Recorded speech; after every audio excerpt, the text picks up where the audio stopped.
2024 might just be the best year for isekai yet, because it's very possible every big hitter ever will be making an appearance in it. Whether it be Mushoku Tensei or the Overlord movie, from all the great isekai series, we'll be answering questions like, which is the best isekai anime airing this year? Which isekai anime do I start with in 2024? And just what are the greatest isekai anime lineup? Well, here's 10 new isekai anime that leaves answers to these questions.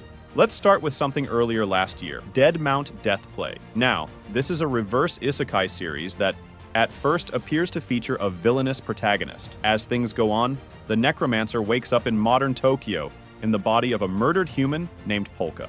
Naturally, he quickly comes across his vessel's killer, Misaki, and long story short, the corpse god decides to join forces with them. Speaking of forces, do you think you could join forces with me as well? Drop a like and subscribe for more anime rankings and recommendations. Here's a good one, the reincarnation of the strongest exorcist in another world. Based on a light novel by Kichi Kosuzu, the series centers around Haruyoshi, a powerful figure who is betrayed and left for dead. After a reincarnation spell, the usual happens. Our guy wakes up in another magical world.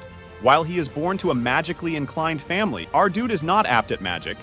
At least, that seemed to be the case. In truth, he has access to his previous life's abilities, making him one of the most powerful people in this new world.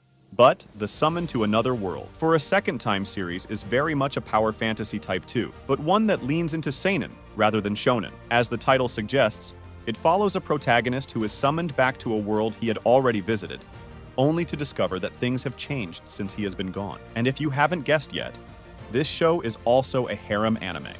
I got a cheat skill in another world and became unrivaled in the real world too. This is one unique isekai series where the main character Yuya opens a door leading to a fantasy world. By traveling through, the protagonist receives a physical makeover, along with several overpowered abilities. He can also travel back to Earth, which he kinda does frequently. Am I actually the strongest? Is summer 2023's most conventional power fantasy isekai. Our protagonist gets off a rocky start since he was abandoned as a baby by his royal parents. Well, this presents a few challenges for him, but thanks to his ability to form barriers, the protagonist lands on his feet by surviving a battle with a powerful Fenrir who decides to become his servant. Soon after, he is adopted by the Zenfis family. My unique skill makes me OP. Even at level 1, can't seem to get enough of these power fantasies? Well, this one is quite hilarious. Our protagonist, Ryuta Satu, dies from the daily grind and wakes up in a fantasy world's dungeon. Not the best place for a beginner, I guess. Well, our guy has a trick up his sleeve that makes him improve his stats without leveling up, guaranteeing a safe and positive future filled with riches, carrots, and waifu. I shall survive. Using potions. After dying prematurely, Kaoru is allowed to revive in a new world, and she is granted proficiency in potion creation. However, this skill is not common in her new society, which makes Kaoru a hot commodity. Want to know more? Well, watch the show to find out. But one thing, the story should interest anyone who enjoys a good old-fashioned power fantasy. Now this is one that hasn't been released yet. In the spring, we have the continuation of Mushoku Tensei second season, the isekai that brought us an entire 12 episodes focusing on erectile dysfunction. Well, it had actually brought us the emotional reunion between Rudy and Sylphie, but that very much was a major focus of it. I'd like to think this new season would bring us the long-awaited action we've all been waiting for.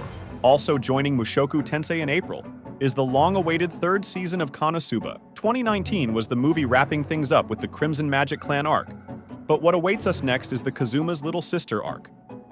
Not his actual sister, but a younger princess, who he starts treating as if she was his younger sister.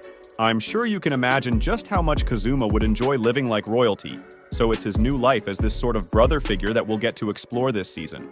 Lastly, we have Season 3 of Tensura, and its hype showdown between Rimuru and Hinata. Unlike other isekai airing alongside it, Tensura Season 3 will be back-to-back from April to June and July to September.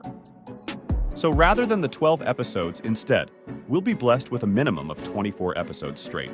This means the story will move on to cover what's known as the Founding Festival 2. So it's not just going to be Tempest versus the Crusaders. As for what you need to know, this is most likely the best isekai series of 2024, and you might want to follow our list all the way down to get a better experience. Also, if you want to see a list of 10 underrated isekai anime, click here and I'll see you in the next one.